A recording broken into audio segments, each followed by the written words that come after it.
Namaskar friends, I welcome you to the digital media of Uday India and in India Things.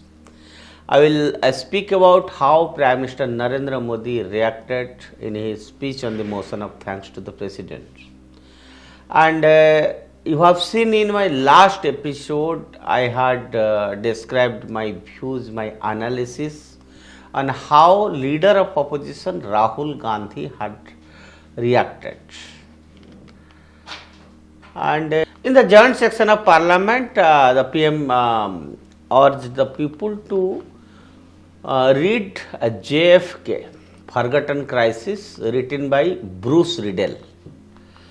By the way, the full name of the book is JFK, Forgotten Crisis, Tibet, the CIA and the Sino-Indian War. This suggestion is a tight slap by Prime Minister Narendra Modi on those who question his government's way of dealing with China border issue. Prime Minister Narendra Modi has started an interesting debate by recommending Bruce Riddels' book about JFK, John Kennedy's US presidency and Nehru's diplomatic maneuvering. The book gives interesting details about Nehru's relationship with Kennedy, including his apparent attraction to Jackie and Pat Kennedy. Modi's recommendation is aimed at criticizing Nehru's foreign policy approach while highlighting historical diplomatic complexities. Now that the Prime Minister has said so, the book has to be seen. After all, what does it tell? So, this book highlights the political and diplomatic energies during John F. Kennedy's presidency. In short, the book highlights Nehru's competence, arrogance, and his distractions at a time when India suffered its most humiliating military defeat. Nehru blindly believed in his daydream of Hindi Chini Bhai Bhai and dismissed every warning about China's aggression.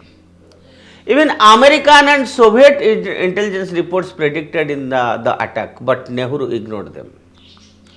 Instead of strengthening the defense, Nehru's forward policy provoked China by sending Indian troops into disputed area without proper weapons or logistic supplies.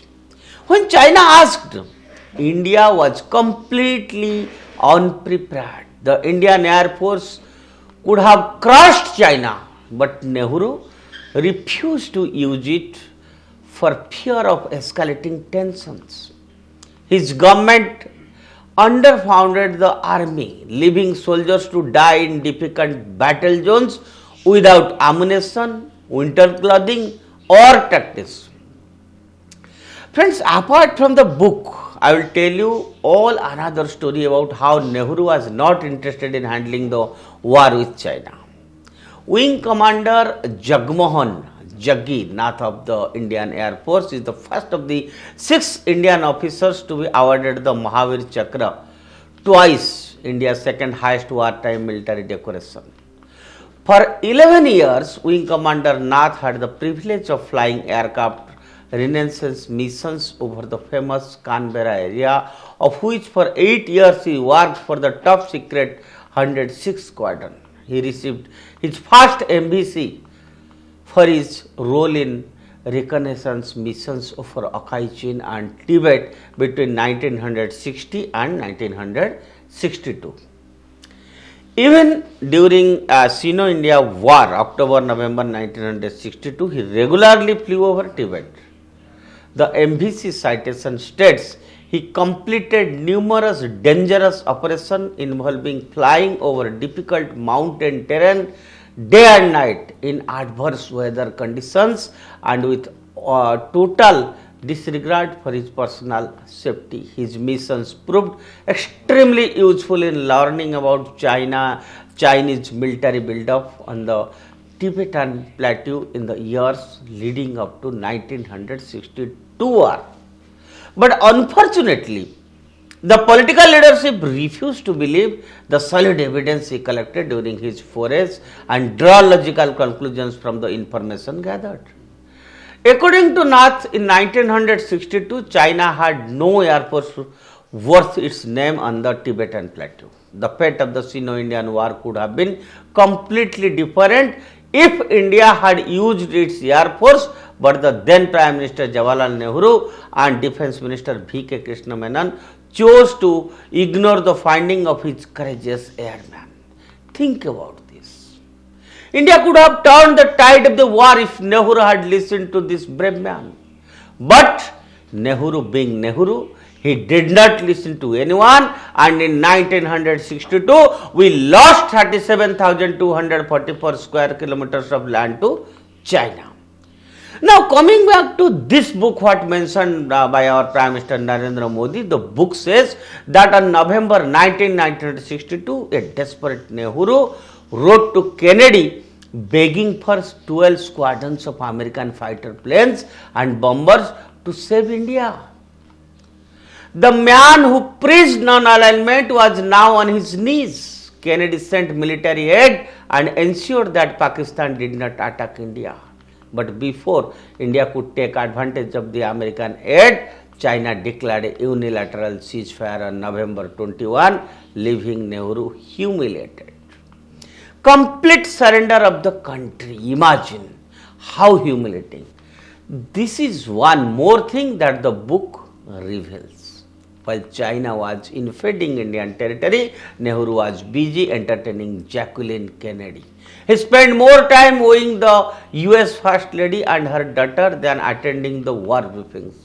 An excerpt from the book circulating on the internet says the embassy had rented a villa for Mrs. Kennedy to stay in, but Nehru insisted after she arrived that she stay in guest suite at the Prime Minister residence. It was the suite often used by Edwina Mountbatten, the wife of India's last victory, Lord Mountbatten, who had presided over the partition.